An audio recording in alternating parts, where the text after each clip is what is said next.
عزیزان محترم، آج کے اس درس کے حوالے سے قرآن مجید فرقان حمید سورہ بقرہ کے جو الفاظ میں نے آپ کے سامنے پڑھے، اللہ جل مجدہ نے ارشاد فرمایا کہ رمضان المبارک کے مہینے کی جو گنتی ہے کہ آج اتنے روزے ہو گئے ہیں، اتنے روزے اور رکھنے ہیں، گزرے ہوئے روزوں کا محاسبہ کرنا کہ میں نے کتنی حضوری بارگاہ حق میں رسائی کے ساتھ، کتنی محنت کے ساتھ، کتنی کامیابی کے ساتھ یہ روزے رکھ لیے، اور ان میں کیا کمیاں سرزد ہوئی ہیں، کیا کوتاہیاں مجھ سے سرزد ہوئی ہیں، آئندہ آنے والے جو ایام رہ گئے ہیں ان میں ان کوتاہیوں اور ان کمزوریوں کا خاتمہ کرنا ہے۔ تو اللہ رب العالمین نے فرمایا وَلِتُكْمِلُوا الْعِدَّةَ کہ اچھے طریقے سے ماہ رمضان کے روزوں کی گنتی شمار کر کے رکھا کرو، یعنی روزہ دار کو پتہ ہو کہ میں نے کتنا کام کر لیا ہے اور میرے حصے کا کتنا کام ابھی باقی ہے۔ جیسے کوئی مزدور مزدوری کرتا ہے تو وہ دن دیکھتا رہتا ہے کہ اتنے گھنٹے ہو گئے ہیں، اتنا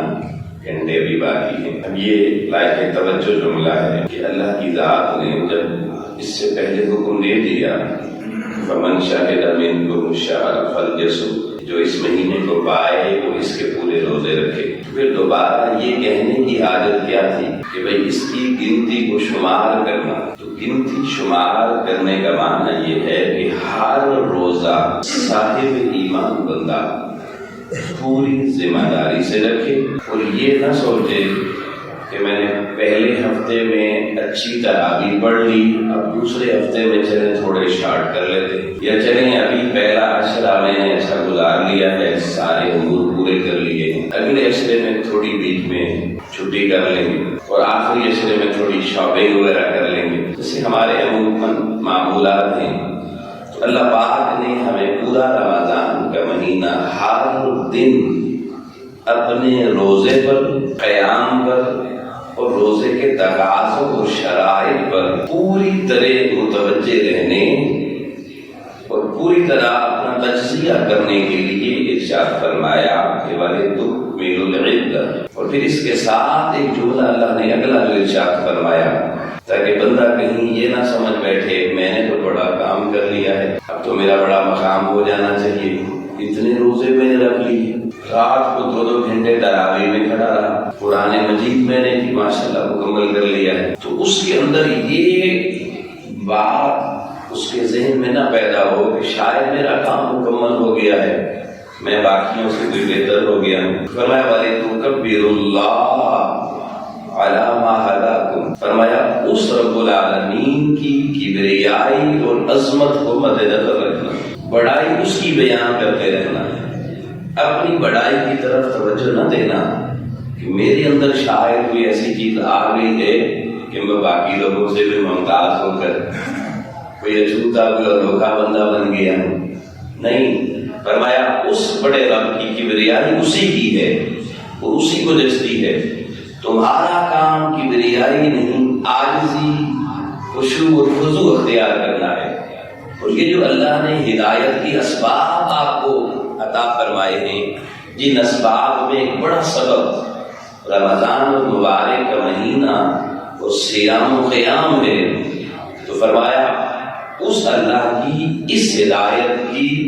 ادا کرنے پر اس کی بڑائی پر اپنی توجہ رکھتے ہوئے اس کی بزرگی کے تذکرے کرتے رہنا۔ اور یہ تذکرے کیسے پتہ چلیں گے کہ آپ کے صحیح معنوں میں ہو رہے ہیں؟ اس کے لیے ایک چھوٹی سی شرط بتا دی، دیکھنے کے لیے، سمجھنے کے لیے، پرکھنے کے لیے۔ فرمایا وَلَعَلَّكُمْ تَشْكُرُونَ، یہ جب بڑائی اللہ کی بیان ہوگی اور یہ روزوں کی کاؤنٹنگ صحیح معنوں میں ہوگی اور توجہ تمہارا فوکس اور تمہاری کنسنٹریشن اس عمل روزہ پر ہوگی، تو اس کا نتیجہ یہ ہوگا کہ تمہاری طبیعت اور مزاج کے اندر کنجوسی نہیں ہوگی، بخل نہیں ہوگا، ہر دم اللہ کی شکر گزاری کے جذبات ہوں گے۔ اللہ کہتا ہے اس کا مقصد یہ ہے کہ تم شکر گزار بندوں میں شامل ہو جاؤ، یعنی بھوکا رہ کر یہ نہ کہے کہ شکوہ کرے کہ یا اللہ تو نے مجھے بھوکا ہے، پیاسا رہ کر یہ نہ کہ ذہن میں آئے اللہ تعالیٰ نے جی مجھے کس مصیبت میں ڈال دیا، کس مشکل میں ڈال دیا، کیسا موسم دے دیا مشکل قسم کا۔ فرمایا روزے کی بھوک، روزے کی پیاس اور روزے میں دیگر جو جسمانی خواہشات پر مبنی ضروریات ہیں شہوانی جذبات کی صورت میں، ان سے جو طبیعت کو کنٹرول کرو گے، اس کے نتیجے میں زبان پر پھر شکوہ نہیں آئے گا، جو اس کی حقیقت کو جان لے گا اور اس کے نتائج اور ثمرات کو سمیٹنا شروع کر دے گا۔ لعلکم تشکرون، پھر وہ شخص اللہ کے شکر گزار بندہ نظر آئے گا، وہ شکوہ والا نہیں شکر والا بن جائے گا۔ آئیے دوستان محترم، اللہ تعالیٰ نے ہمیں یہ خوبصورت نعمت زندگی کی خوبصورت بہاروں کے ساتھ عطا کی ہے۔ ایک اشرہ الحمدللہ تعالی مکمل ہو چکا ہے، اس اشرے کا ہمیں احتساب کرنا ہے کہ اس اشرے کو ہم نے کتنی توجہ کے ساتھ اور کتنی کامیابی کے ساتھ گزارا ہے، اور اس کے نتائج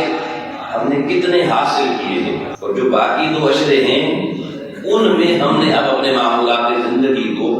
کس طرح مزید بہتر کرنا ہے۔ یاد رکھیے اللہ تعالیٰ نے کوئی بھی عبادت ہمیں بے مقصد نہیں عطا فرمائی، اور پھر عبادت کا مقصود یہ جو بعض لوگوں کا تصور ہے، یہ سارا کچھ تجھے قیامت کو پتہ چلے گا، اس تصور کو بھی بہتر کرنے کی ضرورت ہے کہ اللہ دنیا میں مشقت کروا رہا ہے، محنت کروا رہا ہے، ریاضت کروا رہا ہے، عبادت کروا رہا ہے۔ عبادت کے اجتماعی اور انفرادی جو اثرات اور ثمرات ہیں، یہ دوستان محترم صرف آخرت میں نہیں، دنیا میں پتہ ہی نہیں ہے جناب۔ جیسے حاجی صاحب 5 حج کر کے پھر بھی جناب ان کا تول جو ہے کوئی کمی رہتی ہے، پھر آخرت میں نہیں حج کا تو فیصلہ ہوگا نہیں میں نے صحیح کیا تھا یا نہیں، تو دنیا ہے۔ یہ تصور غلط ہے دوستان محترم۔ آخرت میں نتیجے سنائے جائیں گے، لیکن اللہ کی عبادات میں کمالات یہ ہیں، اللہ کی عبادات انسانی روح اور جسم کے لیے اسی طریقے سے میڈیسنز ہیں جیسے ہمیں ڈاکٹر اور طبیب میڈیسن دیتا ہے، اور ڈاکٹر کی میڈیسن لینے کے بعد ہم فوراً جیسی میڈیسن کھاتے ہیں، اگلے لمحے ہمارا تصور اس طرف جاتا ہے کہ صحت میں کتنی بہتری آ رہی ہے، کتنی نہیں آ رہی، اور اگر 2-3 دن میڈیسن کھا کر بھی افاقہ نہ ہو تو دوبارہ رابطہ کیا جاتا ہے کہیں میڈیسن لینے میں غلطی تو نہیں ہو رہی، یا میڈیسن مزید بہتر تو نہیں ہمیں لینی چاہیے۔ تو دوستان محترم، اللہ کریم کی جو عبادات ہیں، ہر عبادت انسان کے اوپر کوئی نہ کوئی انفرادی اور کوئی نہ کوئی اجتماعی اثر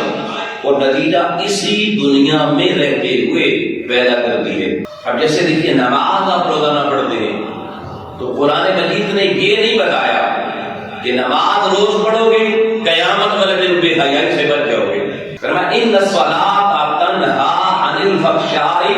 والمنکر، فرمایا جس دنیا میں رہتے ہوئے تم اقامت صلاۃ کا اہتمام کرو گے، اسی دنیا میں رہتے ہوئے یہ نماز تمہیں وہ روحانی اکسیر اور طاقت فراہم کرے گی کہ اس نماز کے نتیجے میں تم ہر طرح کی فحش و منکرات سے یہیں رہتے ہوئے بچ جاؤ گے۔ تو آپ دیکھیے نماز کا فائدہ دنیا میں، اسی طریقے سے دوستان محترم روزہ عبادات کی فہرست میں ایک مشکل ترین عبادت ہے، وہ اس لیے کہ انسان کی ساری زندگی پیدا ہونے سے لے کر انتقال کرنے تک یہ کھانے پینے اور خواہشات کے ساتھ جڑی ہوئی ہے۔ نماز میں دیکھیے ایک نماز کوئی 15 منٹ کی، کوئی 10 منٹ کی، کوئی 20 منٹ کی، اتنی دیر آپ پابند رہے اللہ کی حضوری کے، پھر آزاد ہو جاتے ہیں، اس کے بعد اپنی مرضی چلنا شروع ہو جاتی ہے، چاہے وہ اس کی مانے چاہے اپنی مانے۔ زکوٰۃ کا بھی سال کے بعد ایک دفعہ حکم ہے، زندگی میں کسی صاحب حیثیت پہ ایک دفعہ فرض ہے، مگر اس روزے کی عبادت پہ غور و فکر کیجیے کہ یہ اللہ تعالیٰ نے پورا 1 مہینہ دن کو خواہشات نفسانیہ اور کھانے پینے سے مکمل گریز کی صورت میں سحری سے افطاری تک پابند بنا دیا، اور افطاری کے بعد بھی جان نہیں چھوٹی، مزدوری ختم نہیں ہوئی، آزادی نہیں ملی، بلکہ پھر افطاری سے لے کر سحری تک پھر اللہ کی حضوری اور رات کے قیام اللیل، تراویح اور تہجد اور تسبیح و تعلیم اور تلاوت، اس پہ فوکس رکھنا۔ اب دیکھیے نا، جب من صام کا لفظ حدیث میں آیا تو ساتھ من قامہ کا بھی آیا، جو روزے کی حالت میں رہا، جو قیام کی حالت میں رہا، تو دن کو روزہ اور رات کا قیام، ہر دو ذمہ داریاں اور ڈیوٹیاں روزانہ کی بنیاد پر پورا مہینہ رکھی۔ اب جو بندہ پورا مہینہ فل ٹائم ایک مزدوری میں لگا رہے تو یقیناً اس کی اجرت اس کو اس کے بعد بہتر حالت میں ملتی ہے۔ یہ مزدوری، یہ مشقت، یہ ریاضت، یہ محنت بندہ کس کے لیے کر رہا ہے؟ جس نے کہا کہ روزہ کسی اور کے لیے نہیں ہے، میرے لیے ہے۔ تو جب اللہ کے لیے کیا تو یقیناً اللہ اسی دنیا میں رہتے ہوئے، انہی ایام میں رہتے ہوئے، انہی سالوں میں رہتے ہوئے، اللہ کریم کی ذات ہمیں اس کے اجتماعی اور انفرادی اثرات اور نتائج بھی عطا فرمائے گا۔ وہ نتائج کیا ہیں، وہ اثرات کیا ہیں، وہ ہمیں سے ہر روزہ دار جس نے صحیح محنت کے ساتھ روزے رکھے، صحیح نیت کے ساتھ، صحیح ارادے کے ساتھ، صحیح محنت کے ساتھ رکھے، اس کو اپنی زندگی میں اس کے نتائج کما کو نظر آتے ہیں۔ لیکن اس کے لیے کچھ شرائط ہیں۔ ایک بڑی امپورٹنٹ بات میں اس حوالے سے کہنا چاہتا ہوں وہ یہ کہ ہم نے آج تک عبادت کا مزاج اختیار نہیں کیا۔ عبادت کرتے ہیں لیکن مزاج عبادت والا نہیں ہے۔ آپ حیران ہوں گے بھائی عبادت جب کرتے ہیں تو پھر مزاج کیوں نہیں ہے؟ کیا فرق ہے؟ اب یہ بات لائق توجہ ہے کہ مزاج عبادت والا کیوں نہیں ہے؟ مزاج اس لیے نہیں ہے کہ رات کا قیام کوئی لمٹ نہیں رکھی کہ بھائی آپ نے اتنا قیام کرنا ہے، ساری رات قیام کریں، ساری رات اللہ کی عبادت میں گزارے، کوئی پابندی نہیں ہے۔ اور مقصد تھا اللہ کے ساتھ جڑنا، اللہ کی قربت اور اللہ کی معرفت اختیار کرنا۔ تو ایسا کیوں ہوتا ہے کہ اگر تراویح میں قاری صاحب کسی دن تھوڑی زیادہ پڑھ لیں قرآن، کسی رکعت میں تھوڑا زیادہ قرآن پڑھ لیں تو طبیعت پہ بوجھ کیوں آ جاتا ہے؟ طبیعت میں وہ انقباض کی کیفیات کیوں آ جاتی ہیں؟ طبیعت کے اندر ریپیلنٹ فورسز ورک کیوں کرنا شروع کر دیتی ہیں؟ بندے کو اکتاہٹ کیوں آ جاتی ہے؟ اگر کہیں دعائیہ تقریب میں بیٹھے ہوں، بندہ دعا مانگنا شروع کرے، جمعہ کی نماز ہی آپ نے مثلاً یہاں پڑھی، اس کے بعد آخر میں دعا کی گئی، اگر تھوڑی حضوری پر دعا کرنے والے نے اپنی حضوری کے مطابق تھوڑی لمبی دعا کر دی، تو اگر کسی شخص کی طبیعت پہ یہ بات گران گزری یار دعا مختصر ہوتی تو اچھا تھا، یہ کیا ہے؟ یہ مزاج عبادت والا نہیں ہے۔ مزاج نہیں چاہتا، وہ صرف سیر و تفریح کی نیت سے، جیسے انسان بلا ارادہ بھی کسی کام کو کر لیتا ہے، بلا نیت بھی کر لیتا ہے، بلا ضرورت بھی کر لیتا ہے، تھوڑی دیر کے لیے کرے، ذائقہ چکھنے کے لیے آ گیا تو صحیح بندہ۔ اب کیونکہ مزاج عبادت کا نہیں ہے، عبادت بوجھ بن رہی ہے۔ قرآن مجید کھولتا ہے کہتا مجھے نیند آ جاتی ہے، ویسے ساری رات موبائل لے کے بیٹھا رہے نیند نہیں آتی، واٹس ایپ فیس بک چلتی رہے ساری رات نیند نہیں آتی، بلکہ آئی ہوئی نیندیں بھی اڑ جاتی ہیں، کیونکہ طبیعت اور مزاج مانوس ہے اس کے ساتھ۔ اور جب لوگوں مزاج اور طبیعت کسی چیز کے ساتھ مانوس نہ ہو تو اس کے ساتھ زیادہ وقت گزارنے کا دل نہیں کرتا، جی میں اکتاہٹ شروع ہو جاتی ہے، بندہ کہتا ہے کہاں پھنس گیا ہوں گا، جلدی سے یہاں سے نکلو، دنیا کے بازار میں گھومنا اور ساری رات گھومتا رہے گا، کوئی پرواہ نہیں۔ کیوں؟ کیونکہ مزاج شناسائی ہے بازار کے ساتھ۔ لیکن احباب گرامی، اللہ کی عبادات کے معاملے میں بندگان خدا کے حوالے سے بڑی معذرت سے یہ جملہ کہنا چاہتا ہوں، اگر کسی کی طبیعت پہ یہ جملہ بھی گرا گزرے تو معذرت کر رہا ہوں، اللہ سب کو توفیق اور اذن حضوری عطا فرمائے کہ اللہ کی عبادت کے معاملے میں بندگان خدا کی مزاج عبادت والے نہیں ہیں۔ میں نے روزانہ کتنے لوگ ملتے ہیں جی، میں جی فلانی مسجد میں تراویح پڑھنا چاہتا ہوں، وہ قاری صاحب ذرا آدھے پونے گھنٹے میں ختم کر لیتے ہیں۔ مزاج بھاگنے کا ہے، اللہ کی بارگاہ سے دور ہونے کا ہے، اللہ کی قربت کی طرف رہنے کا نہیں ہے۔ جاتے ہیں مگر رہنا نہیں چاہتے، تھوڑی دیر بھی کوئی روک لے تو طبیعت پہ بوجھ آ جاتا ہے۔ اس بات کی علامت ہے دوستان محترم کہ ہمارے مزاج ابھی اللہ کی عبادت والے ماحول میں ڈھلے نہیں ہیں۔ تو روزے میں اللہ نے فل ٹائم 24 گھنٹے کی ایک ریہرسل دی ہے، 24 گھنٹے کی ایک اوور ہالنگ کا ٹائم دیا ہے، ایک اپنے روحانی اور جسمانی قوات کی سروس کا ٹائم دیا ہے۔ جیسے آپ کوئی مشینری دنیا میں لیتے ہیں تو ہر مشین، ہر گاڑی، ہر وہیکل اس کو ایک خاص ٹائم کے بعد سروس کی ضرورت پڑتی ہے، ٹیوننگ کی ضرورت پڑتی ہے۔ اور اگر کسی وہیکل کی آپ بر وقت ٹیوننگ اور سروس کروا لیں تو اس کا چلنا صحیح رہتا ہے، اس کی آپ کو آؤٹ پٹ صحیح ملتی رہتی ہے۔ لیکن اگر آپ اس کی سروس صحیح نہ کروائیں اور اس کا فیول جو اس کو چاہیے وہ پراپرلی اس کو نہ دیں تو وہ رک جائے گی، وہ خراب ہو جائے گی۔ عزیزان محترم، رمضان المبارک کا مہینہ اللہ پاک نے ہمیں اپنے روحانی جسمانی ہر دو وجودوں کے لیے ایک بہترین قسم کی سروس کا مہینہ عطا فرمایا ہے۔ اور آپ کو پتا ہے جب سروس کے لیے گاڑی جاتی ہے تو جب تک سروس پوری نہ ہو جائے وہ کاریگر کے ہاتھوں میں رہتی ہے، اس ماحول میں رہتی ہے، اس کی ورک شاپ میں رہتی ہے۔ آپ کاریگر کو دکھا کے اپنی گاڑی کہیں بھائی سروس کرنی ہے اور واپس گھر لے آئیں، اگلے دن پھر جا کے اس کے لیے زیارت کریں ذرا جی، مگر اس ماحول کے ساتھ اس کو شناسا نہ کریں، اس ماحول میں اس گاڑی کا رہنا پسند نہ کریں، تو بتائیں اس کی سروس ہو جائے گی؟ آؤٹ پٹ ملے گی آپ کو بہتر؟ کبھی بھی نہیں ملے گی۔ آپ نے نہیں جی میں تو روز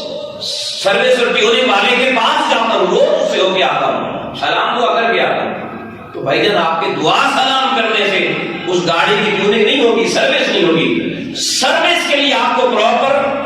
اس کاریگر کے حوالے کرنا ہوگا۔ آپ استاد اللہ جل وجہہ نے اہل ایمان کو بڑی محبت کے ساتھ، بڑے پیار کے ساتھ، بڑے اسلوب کے ساتھ بلایا، کہا یا ایھا الذین آمنوا کتب علیکم الصیام، اے ایمان والو تم پر اللہ نے روزہ فرض کر دیا ہے تمہاری اس وجود ظاہری و باطنی کی سروس کے لیے، ٹیوننگ کے لیے۔ اللہ نے ایک مہینہ تم سے تقاضا کیا ہے کہ تم میری بارگاہ میں آ جاؤ، دنیا سے تعلق توڑ دو، کم کر دو، محدود کر دو، میری بارگاہ میں اور میری حضوری میں زیادہ رہنے کی پریکٹس کرو۔ لیکن آپ دیکھیں بلایا بھی کس انداز سے، نماز کا حکم اللہ نے دیا، زکوٰۃ کا بھی دیا، حج کا بھی دیا، مگر وہاں سیدھا سیدھا حکم دیا یہ کرو، مگر کیونکہ یہ مشکل کام تھا، بڑا کام تھا، ایک مہینے کی مشقت تھی اور مکمل سروس کا وہاں نہیں تھی جو کہ ایک مہینے تک رہ کر اس کی حضوری میں۔ اس نے کہا یا ایھا الذین آمنوا، پہلے کا ایمان والا، پھر کا کتب علیکم الصیام، روزہ رکھو۔ بڑا خاص نقطہ یہ ہے، اس نے یہ نہیں کہا روزہ رکھو ایمان والے بن جاؤ، حالانکہ روزے سے ایمان نہیں ملتا، نہیں ایمان نے مضبوط ہونا ہے، مگر آؤ لوگوں اللہ نے اپنے بندگان خدا کو اپنی بارگاہ کی طرف ماؤلڈ کرنے کے لیے، طبیعت اور مزاج کو اپنی بارگاہ سے شناسا کرنے کے لیے کیا خوبصورت انداز اختیار کیا ہے۔ فرمایا یا ایھا الذین آمنوا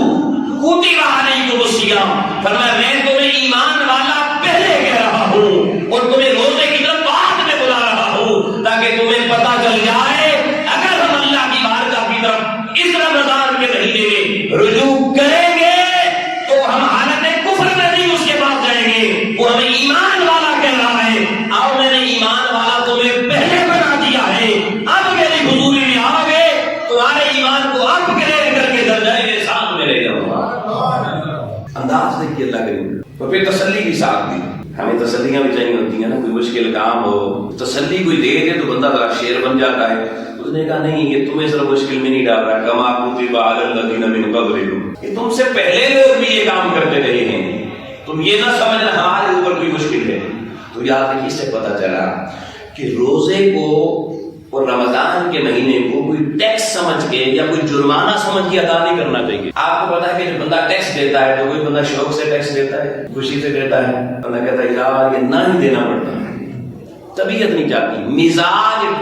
ٹیکس دینے والا نہیں ہے۔ لیکن آپ دیکھیں آپ کسی کی شادی میں جاتے ہیں، ولیمے کا کھانا کھاتے ہیں، آپ بڑا سا نوٹ نکال کے جو دیتے ہیں، کسی نے تقاضا کیا ہوتا ہے مجھے تو کیوں نہیں کرا، کیونکہ وہاں مزاج مل رہے ہیں اس کام میں، مزاج چاہتا ہے نہیں یار میرا نام یہاں آنا چاہیے، ان کی فہرست میں میرا نام لکھا جانا چاہیے، اس نے اتنے حالات کیا ہے اس نام کے لیے، دنیا کے نام کے لیے، لوگوں کے درمیان جھوٹی عزت و شہرت کے لیے ہمارا مزاج وہاں بن گیا۔ لیکن دوستان محترم جہاں ٹیکس والی صورتحال ہو، جرمانے والی صورتحال ہو، ہر کوئی اس سے دور ہونا چاہتا ہے۔ اگر رمضان کے مہینے میں ہماری طبیعت روزہ، قیام، تلاوت، تراوی، نیکی کے اور معاملات، لوگوں کی بھلائی، لوگوں کی خیر خواہی، اس سے طبیعت میں انخراط آتا، طبیعت دور ہوتی ہے، تو سمجھ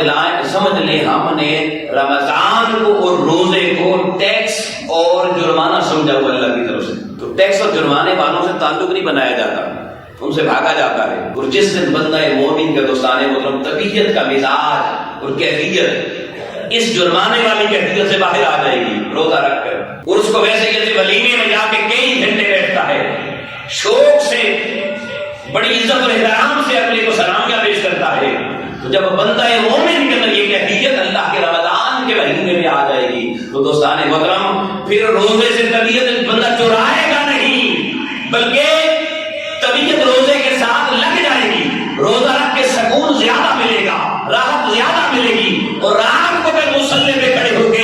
پھر یہ نہیں ہوگا وقت کتنا گزرا ہے، پھر کوئی رابعہ بصری کی ہم شکل ہم سفر کوئی جس میں مثالی میں رابعہ بصری بن کر پھر یہ دعا کرتا نظر آئے گا، مولا راتیں ذرا لمبی کر دے، تیرے قیام میں مزہ بڑا آ رہا. پھر راتیں تنگ نظر آئیں گی، چھوٹی نظر آئیں گی،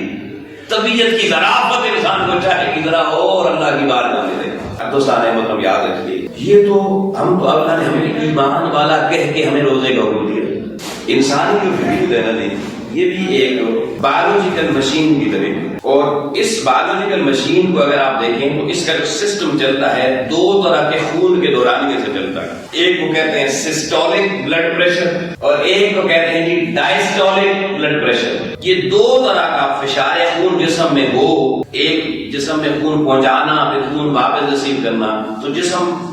معتدل توازن کے ساتھ رہتا ہے، باڈی کا ایکولیبریم صحیح رہتا ہے، نظام آگے بڑھتا رہتا ہے. لیکن ان میں سے اگر کسی ایک بھی بلڈ پریشر میں سسٹولک یا ڈائسٹولک یا دونوں میں اگر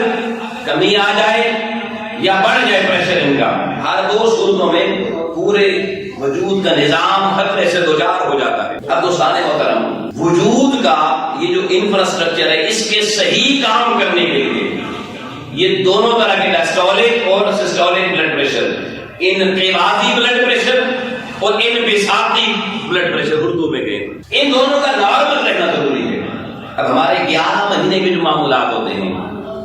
اس میں ہم اتنی احتیاط نہیں کر سکتے جتنی ہماری ضرورت ہوتی ہے. کھانے پینے اور شہوانی معاملات میں اس کا نتیجہ کیا نکلتا ہے کہ ہمارے جسم کے اندر کھانے پینے کی بسیار خودی کی کثرت کی وجہ سے اور شہوانی جذبات کی یوٹیلائزیشن کی کثرت کی وجہ سے ہمارے اس فشار خون میں کئی طرح کی تبدیلیاں آ جاتی ہیں، کمیاں یا بیشیاں آ جاتی ہیں، جس کے نتیجے میں ہم جسمانی عارضوں، دل کے مختلف طرح کے امراض کا شکار ہو جاتے ہیں. کیلسٹرول لیول ہمارا باڈی کا ڈسٹرب ہو جاتا ہے. اللہ تعالیٰ نے ہمیں سال میں 1 مہینہ ایسا دیا کہ جو بندہ رمضان کا مہینہ صحیح معنوں میں فاقے کو فاقہ سمجھ کے روزہ رکھے. یہ نہیں کہ دوپہر کے کھانے کا ایک سیکشن سحری میں اضافی طور پہ پورا کر لیا اور دوسرا سیکشن افطاری میں اضافی طور پہ پورا کر لیا اور فاقے کا احساس بھی نہ ہوا اور رمضان گزر گیا. روزہ رکھ کے محسوس ہو میں فاقہ کر رہا ہوں، پتہ چلے میں فاقے کی حالت میں ہوں. اگر اس انداز سے رمضان گزارا جائے تو عزیزان محترم، یہ جو ہمارے وجود میں سائنٹسٹ کہتے ہیں سسٹولک اور ڈائسٹولک بلڈ پریشر کا جو فرق ہے، اس 1 مہینے کی صحیح ریاضت کے ساتھ اور محنت کے ساتھ روزہ رکھنے کی وجہ سے یہ بلڈ پریشر انسان کے نارمل ہو جاتے ہیں. ان کے نارمل ہونے سے وجود کا نظام نارمل ہو جاتا ہے اور خونی شریانوں میں جو بہت سے فاسد مادے جمع ہوتے ہیں کیلسٹرول کی صورت میں، دیگر فاسد مادوں کی صورت میں، یہ بھی تحقیق سامنے آ چکی ہے کہ اگر کسی بندے کی شریانوں میں خون کے بہاؤ میں مسئلہ ہو، کیونکہ خون میں بہت سے مادے ایسے ہوتے ہیں جن کا دوران خون کے درمیان باڈی کے اندر تحلیل ہونا ضروری ہوتا ہے، ڈیکمپوز ہونا ضروری ہوتا ہے. اب اگر ڈیکمپوز نہ ہو تو وہ جم جاتے ہیں خون کی نالیوں میں، رکاوٹ بن جاتے ہیں، پھر بندے کو ہارٹ اٹیک ہوتا ہے، پھر اس کو باڈی کے کئی عارضے لاحق ہوتے ہیں. مگر دوستان محترم، اگر کسی شخص کی شریانوں میں خون کے مادوں کی تحریک کا مسئلہ بھی ہو، اس پہ میڈیکل سائنس متفقہ فیصلہ دے چکی ہے. اگر وہ شخص 1 مہینہ باضابطہ طور پر 1 مہینہ لگاتار روزے رکھ لے، 1 مہینہ روزے رکھنے کے نتیجے میں وہ سارے مادے جو باڈی میں ڈیکمپوز نہیں ہو رہے ہوتے، اللہ کی اس روزے کی طاقت سے وہ سارے مادے تحلیل ہو جاتے ہیں اور شریانوں کا نظام نارمل ہو جاتا ہے. انسان کو خوبصورت سے دیا تو میں حیران ہوا. سقراط بہت بڑا فلسفی گزرا، اس کی فلسفی کی بڑی بڑی تحقیقات آج کی دنیا ان کو مانتی ہے، اور یہ حضرت عیسیٰ علیہ السلام سے کئی 100 سال پہلے سقراط گزرا. اس دور میں وہ روزے کی طبی حیثیت پہ کتاب لکھتا ہے اور اس کا اپنا معمول یہ ہوتا ہے سقراط کا کہ سقراط نے جب بھی کوئی بڑی تحقیق کرنی ہوتی، کوئی غور و فکر کرنا ہوتا، اس کا طریقہ اور معمول یہ تھا وہ پہلے 10 دن لگاتار روزہ رکھتا تھا. سقراط نان مسلم 10 دن روزہ رکھنے کے بعد 11ویں دن وہ اپنی اس غور و خوض کی دنیا میں جاتا اور پھر وہ اپنی طبی تحقیق کے حوالے سے، روزے کے حوالے سے بڑی خاص بات کہتا ہے. وہ کہتا ہے، سقراط کہتا ہے کہ ہر بندے کے اندر ایک ڈاکٹر بیٹھا ہوا ہے، اس کی باڈی کے اندر ایک ڈاکٹر ہے جو اسے بیماریوں سے بچاتا ہے. وہ کہتا ہے جی اس اندر کے ڈاکٹر کا نام امیونل فورس ہے، قوت مدافعت ہے. ہمیں معلوم بھی نہیں ہوتا ہماری قوت مدافعت آنے والی بیماریوں سے لڑ رہی ہوتی ہے، ان کو بھگا رہی ہوتی ہے. اگر دوستان محترم، سقراط کہتا ہے کہ وہ جو اندر کا ڈاکٹر ہے اس کو ہمارے تعاون کی ضرورت ہوتی ہے. اگر ہم اس سے تعاون کریں تو وہ ڈاکٹر ہمیں بڑی بڑی بیماریوں سے بچا لیتا ہے. کسی نے پوچھا سقراط یہ بتاؤ اس ڈاکٹر سے تعاون کیسے کیا جا سکتا ہے؟ تو سقراط کہتا ہے اندر کے اس ڈاکٹر سے تعاون کرنے کا سب سے بہتر ذریعہ روزہ رکھنا ہے. کیوں؟ اس کی وجہ بتاتا ہے. کہتا ہے جب بندہ روزہ رکھتا ہے تو روزہ رکھ کے معدے کو ریسٹ مل جاتی ہے. 10% بلڈ جو ہماری باڈی میں بلڈ ہے، یہ 10% یہ معدے میں یوز ہوتا ہے، معدے کی ورکنگ کے لیے، کھانے کو ہضم کرنے کے لیے. میڈیکل سائنس بھی اس بات کو پروو کر رہی ہے کہ جب بندہ روزہ رکھتا ہے تو وہ 10% وہ بلڈ اب معدے کی طرف نہیں جاتا، یوز نہیں ہوتا. اب کیا کرتا ہے؟ ہارٹ کو 10% ریسٹ ملتی ہے، وہ اس دوران آپ کی باڈی میں ہیموگلوبن بناتا ہے. ہیموگلوبن بناتا ہے. ہیموگلوبن کیا چیز ہے؟ ہیموگلوبن وہ چیز ہے دوستان محترم جو اگر جسم میں کم ہو جائے، ہیموگلوبن اگر جسم میں کم ہو جائے تو کہتے ہیں جی قوت مدافعت کم ہو گئی ہے. یہ ڈینگی جو وائرس پھیلتا ہے تو کیا کہتے ہیں؟ ہیموگلوبن ڈاؤن ہو رہے ہیں، قوت مدافعت کمزور ہو رہی ہے. تو قوت مدافعت بڑھانے کے لیے ہیموگلوبن کا زیادہ ہونا ضروری ہوتا ہے. اور آپ دوستان محترم، آج کی جدید میڈیکل سائنس اور وہ سقراط اس دور کا وہ بھی بتا رہا ہے، یہ بھی بتا رہے ہیں کہ باڈی میں جب روزے کی حالت میں معدے کو ریسٹ ملتی ہے تو دل، آپ کا ہارٹ اس وقت اس خون کو استعمال کرتا ہے ہیموگلوبن میں اضافے کے لیے. اور باڈی میں ہیموگلوبن جتنا بڑھتا ہے، اس کے بڑھنے کی وجہ سے آپ کی باڈی کا امیون سسٹم اتنا اسٹرانگ ہو جاتا ہے. اور آپ کے جسم کی قوت مدافعت جتنی اسٹرانگ ہوتی ہے اتنا بیماریوں کے خلاف اس وجود کو جہاد کرنے میں مدد مل جاتی ہے. آؤ دوستان محترم، آخری بات، اس وقت پچھلے 2 سال سے کم و بیش یا 1.5 سال سے یہ پوری دنیا ایک اینزائٹی کی کیفیت میں، انجوائنا کی کیفیت میں ہے کرونا وائرس کی وجہ سے. روزہ رکھوا کر اللہ کریم کی بندے کو اپنی اوقات یاد دلانا چاہتا تھا کہ بندے تیری اوقات کیا ہے. مگر جس شخص کو روزہ اس کی اوقات یاد نہ دلا سکے، افطاری میں پھر پیٹ اتنا بھر لے کہ ساری رات اس کو بدہضمی ہوئی رہے، اور صبح سحری میں اتنا ٹھوس لے کہ سارا دن بدہضمی کی کیفیت میں رہے. بدہضمی بھوک نہیں لگنے دیتی. ہم بھوک سے بچنے کے لیے روزے میں، فاقے سے بچنے کے لیے ہم روز بدہضمی کا شکار اپنے آپ کو کر لیتے ہیں. وہ بدہضمی بھوک نہیں لگنے دیتی، ہر کہتے ہیں روزہ بڑا اچھا گزر گیا. مگر آؤ دوستان محترم، جب روزے کے فاقے کی حیثیت سے دور ہو کر، حقیقت سے دور ہو کر ہم نے اپنی اوقات کو یاد نہ رکھا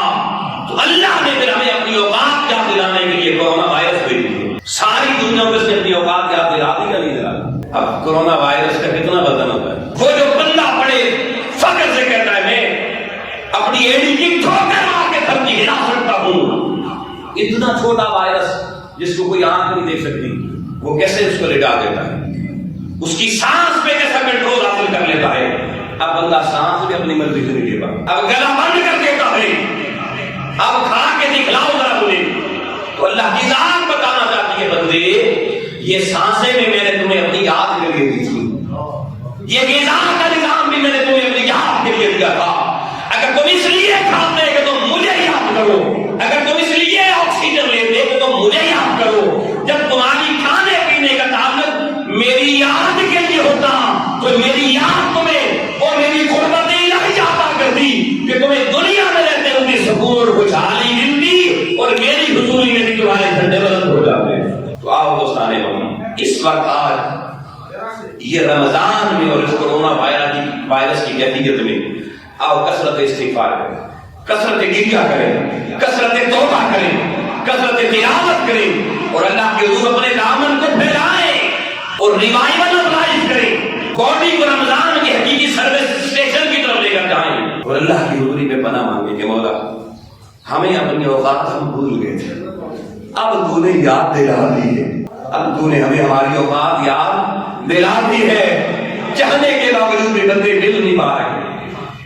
گھر میں بھی فاصلے سوشل ڈسٹینس آ گئے، کیونکہ ہم نے وہ سوشل ڈسٹینس مٹا دیے تھے جو قدرت نے ہمیں قائم رکھنے کا حکم دیا تھا۔ وہ نامحرموں کے ساتھ جو ہمارے سوشل ڈسٹینس تھے وہ ہم نے مٹائے، اس نے آج محرموں میں بھی ڈال دی۔ جیسے کھانا پینا 11 مہینے حلال ہے، جائز ہے، جس وقت بندی کھاؤ پیو، مگر روزے میں نہیں کھا پی سکتے، اس نے منع کروا دیا۔ وہ سوشل ڈسٹینس اس نے کہا تھا اپنی سوشلزم میں، اپنی سوشل لائف میں رکھنا، ہم نے نہیں رکھا۔ آج کس کیفیت سے گزرتے ہیں؟ آؤ دوستان محترم، یہ مجالس، یہ محافل، یہ تذکرے، یہ کسی کام کے نہیں ہیں اگر ہم اس سے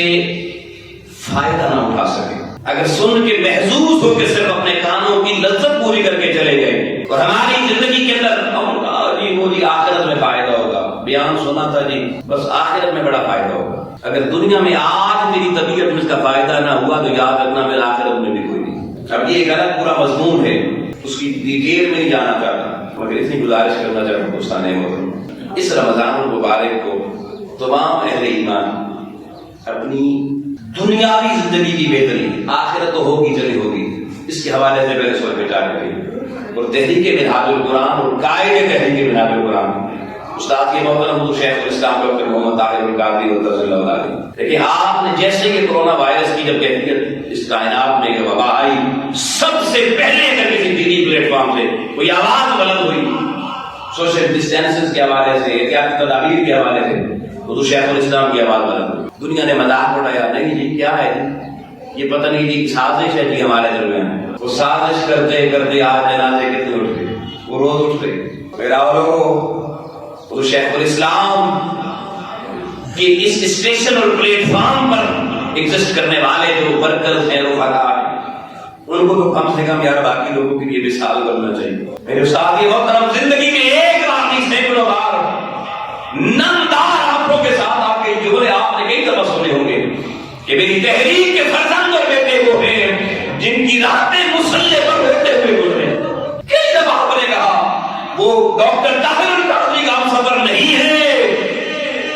جو 5 وقت کی باقاعدہ نماز نہیں پڑھتا، قرآن کی تلاوت نہیں کرتا، اللہ کی حضوری میں جس کا آنا جانا نہیں ہے، فارمیلٹی آف لائف جو مرشد کی گزارتے ہیں اس کو حضور شیخ الاسلام اپنی اس کیبنٹ کا ممبر بھی کہتے ہیں وہ نہیں ہے، فارمل لائف والا شخص۔ تو ہمیں اپنی زندگیوں کے اندر ایک بہتری کے لیے ماحول پیدا کرنا ہے۔ اور پھر دوستان محترم اس وقت جو پاکستان کی صورتحال ریاست پاکستان کی آپ کے سامنے ہے، اہلیان منہاج القرآن آپ کی ذمہ داری بڑھ چکی ہے۔ اس وقت میری ریاست اس وقت بڑے خطرات سے دوچار ہے۔ 2012 میں میرے قائد نے کہا تھا ریاست بچاؤ، سیاست نہیں ریاست بچاؤ۔ آج ریاست کی چولیں ہلائی جا رہی ہیں، تو آؤ اہلیان منہاج القرآن اس وقت غور و فکر کی دنیا میں یہ بہترین دن ہے، اپنے باطن پہ محنت کرو، اپنی روحانی تربیت پہ محنت کرو، تزکیہ کے مراحل میں محنت کرو اور رمضان گزار کے فیلڈ میں نکلو، اس انداز میں نکلو رحمانی قرآنی الوہی پیغام لے کر انقلاب مصطفی کا کہ اس وقت اس دھرتی کو کسی سیاست کی ضرورت نہیں ہے، کسی اور ریاست کی ضرورت نہیں ہے، اس وقت اس ریاست کو اس فرسودہ نظام کو بدلنے کی ضرورت ہے اور اس فرسودہ نظام کو بدلنے کا ایجنڈا صرف آپ کے پاس ہے دوستان محترم۔ آئیے اللہ کی بارگاہ میں دعا کرتے ہیں، مالک و مولا ہمیں اس نظام جس نے ہمارے مزاج کو تیری عبادت سے بھی شناسا نہ ہونے دیا، اس ماحول جس نے ہماری طبیعتوں کو بھی تیری طرف راغب پرماننٹلی نہ ہونے دیا، مولا ہمیں اس ماحول اور اس نظام کو بدلنے کے لیے، وہ صرف زبانی کلامی بدلنے کے لیے نہیں، پریکٹیکلی عملی انسان بن کر اس کی جدوجہد کرنے، لوگوں تک اس پیغام کو پہنچانے اور جامع ریاست میں ایک بہتر مصطفی کی انقلاب کی سمت گامزن ہونے کے لیے اللہ ہمیں محنت کرنے کی توفیق عطا فرما۔ باقی دعوانا